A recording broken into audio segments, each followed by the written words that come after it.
Hi guys, welcome back to my channel. If this is your first time here, my name is Anna. I'm a clinical psychology doctorate student and I make videos about real life applications to psychology. So if that is what you're into, hit like and subscribe. Today we're talking about how to get taken seriously when you look young. It could be that you actually are young or you look younger than you are, or a combination of the two. Also, I'm wearing my own merch again today. This is my group therapy shirt. As I mentioned, someone offered to design this and it was a very sweet gesture and he did an incredible job. So I will link down below if you want to see the merch. Now let's get into the video. Not getting taken seriously because you look young is honestly a form of discrimination because it's how you look. I was talking to my mom about this and she said, well, it's not because of looks, it's because of your age.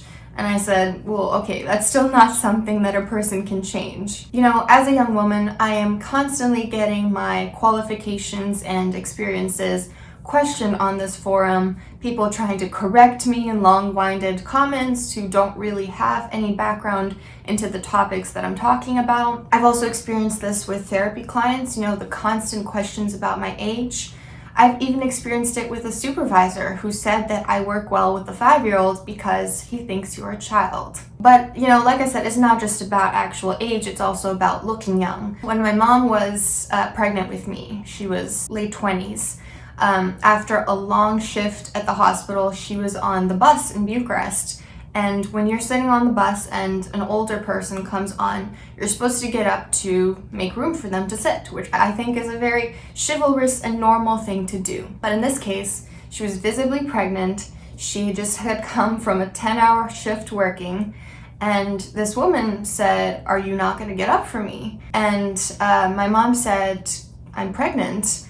And the woman said, "Well, I'm not the one who told you to get pregnant at 16. So clearly, this kind of discrimination is not just about actually being young, it's also about looking younger than you are. And this video is going to be mostly about dealing with this in the work environment, but you can kind of apply it in any context. It's really about how to increase your chances of getting taken seriously if you look young. So the first step is to be confident in your competence and your knowledge. Make a list of all the reasons why you're good at what you do, like how long you've studied this, how passionate you are about this, what makes you skilled at this, how much time you've spent learning about a topic, other strengths, and so on. If you give someone an employee that looks young and also looks unconfident versus an employee that looks young but looks pretty confident, I guarantee that both employers and clients, peers, and so on would place more trust in the person that at least exudes confidence. So don't undersell yourself.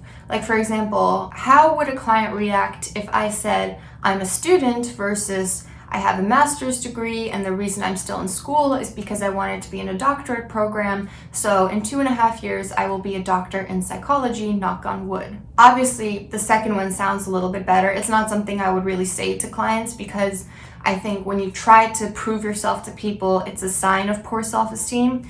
But there's a difference in how you can frame things. One way you can undersell yourself, the other you can really explain all your qualifications and why you have a right to be there and why you're going to help them. Also, you need to understand that more experience doesn't necessarily mean more skill.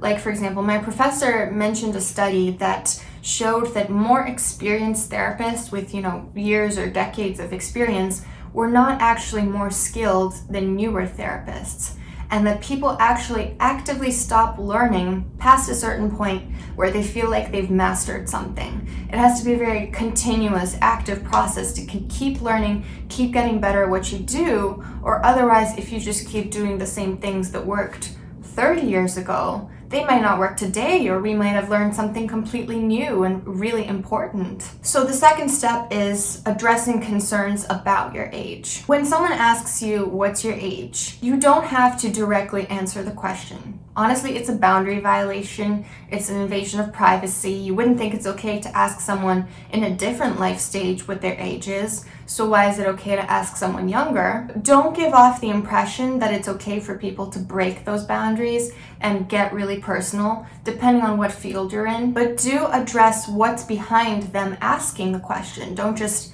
push it under the rug. Don't just completely beat around the bush. It'll be seen as a sign of maturity because, brushing it off will look like you're insecure about your skill set or your age. But someone saying, why are you interested in my age, will show the confidence that they're not afraid to talk about their age, that they're not intimidated by the question. And it will also get at the core of why this person is asking. Is it that they're worried that you won't be able to help them?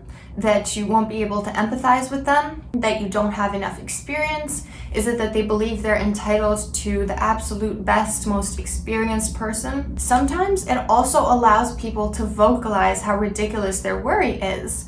Like, for example, well, I feel like you can't do your job because you're young, or I feel like someone must have had exactly my experience to be able to empathize with me, and I don't think you have enough life experience to have done that. So sometimes when people say it out loud, they actually realize that maybe it's a little bit irrational, maybe they need to give you a chance. And also come up with a spiel you can practice when someone asks about your age, so that you're ready to go when someone asks. You're not, squirming, trying to figure out what to say. You have it ready to go. Number 3, ways to look more mature. First of all, I'm sorry that you even have to do this. It's not fair to have to change the way you look to be taken seriously, and it's not your fault, and you absolutely have no obligation to change yourself. If you prefer being exactly the way you are over maximizing your chances of getting taken seriously, that is absolutely your prerogative, and I will not judge you for it. With that being said, if this is something that's really important to you, trying to look a little older so that you can be taken more seriously, here are some potential ways to do that. You can wear glasses. They make people look more intellectual, and they could hide some facial features that look more youthful. You could wear very professional clothes, like, button downs and blazers to therapy instead of a cardigan. And depending on context, this might not be very appropriate. Like when I was working in a community mental health center, it would have been a little bit off-putting to clients if I came in wearing a pantsuit.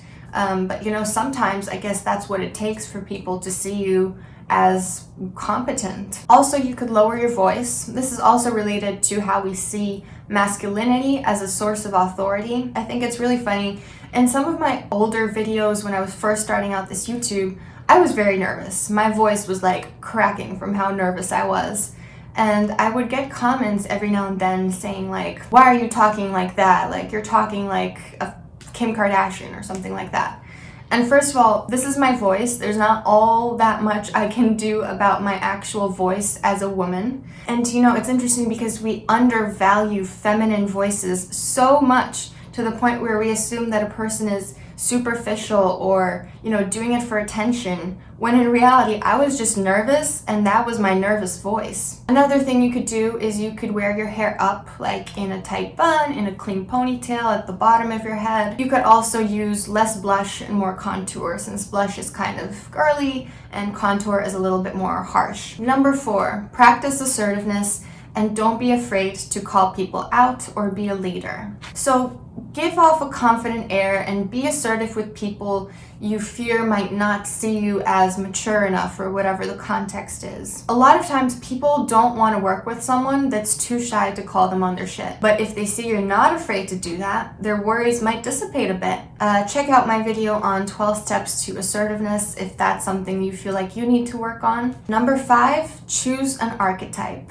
People like to compartmentalize mental constructs, such as their perceptions of other people, and they box them into different categories, like the maid, the mother, the crone. Actually, in the past, the DSM, which is the book with all the mental illness diagnoses, was built based on archetypes. It was, case studies essentially, and how well do you fit this particular archetype? So it's a very interesting thing. Also, Carl Jung has some interesting content on that. I'm not super into Jungian therapy. Some of you have asked me for it, but if I'll ever read up on it, I may make a video on it. But the point is, select one archetype to fit into so that people will think of you in terms of that rather than your age. For example, if you're extremely hardworking, capitalize on that. Make others see you as the hardest working person in the office, the one who's always reliable and always turning things in 2 weeks in before their due dates, so that people will talk about your work stamina and focus on that rather than the fact that you look young. Another example is if you're what people like to call bossy, aka you find that assertiveness comes naturally to you,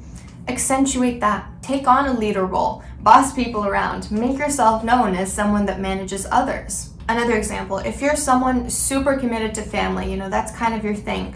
Whether or not you have a family of your own, you love your family. You can take on a more maternal or paternal role, dressing in ways that people would find comforting, or supporting others like a parent would, or talking about prioritizing family and work-life balance. So let me give a funny anecdote about this. My mom, even in middle age, still gets questions fishing for her age because people want to know if she's competent at what she does. So she told me that what she does is when she senses that this might be an issue, she brings me up and the fact that I'm in whatever life stage I'm at that time, like college, grad school, whatever. And her patients usually get shocked because they don't think that she looks old enough to have a daughter my age. And they probably assume that it was a teenage pregnancy, like the woman in Romania. But the point is capitalizing on this maternal aspect, capitalizing on the fact that that's now the role that this person is seeing you through because of something you said about yourself. So ask yourself, what is it about me besides my age that stands out, and how can I emphasize that in a way that benefits me? Number 6, actually get some life experience and live a little. When I was a freshman in college, I looked like a child. I'd spent my entire life following the rules, diligently doing schoolwork, not branching out socially, not standing up for myself, not pushing myself outside my comfort zone, not facing my fears. A year later, I looked completely different.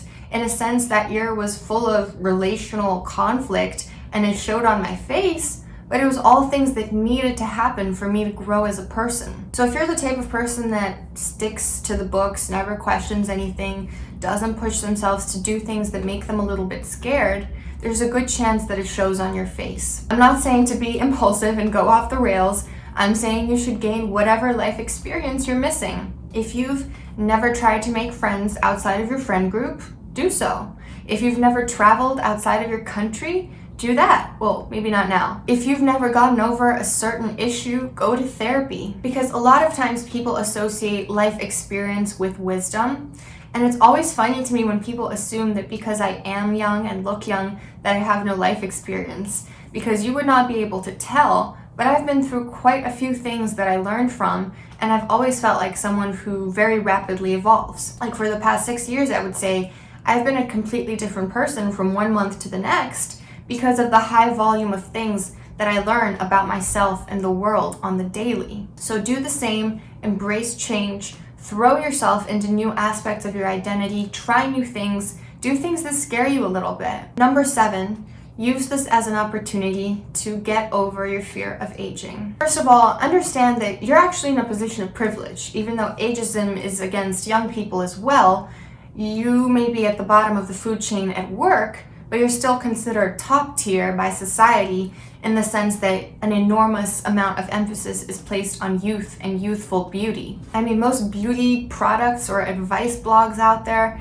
are for the very opposite of this video, to promote anti-aging and to get people back to a more youthful state. Secondly, try to understand that a lot of the reason why women in particular are given the message that they need to be or look young forever is that older age is associated with, like I mentioned, experience, wisdom, intelligence, authority. Society is something to gain from women looking young forever because it preserves women in this infantile role where they don't have the authority to speak assertively and call the shots. There are actually a lot of benefits to getting older and aging. So use this difficult experience as a young person to fully immerse yourself in every life stage that follows after this.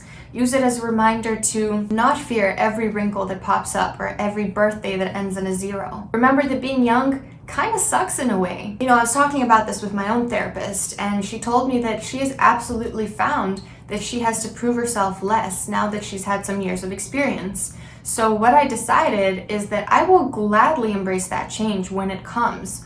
But for now, I will make the most of being young and getting people to take me seriously despite my age. I hope this helps. Let me know if you have any other tips on how to get taken seriously when you look young.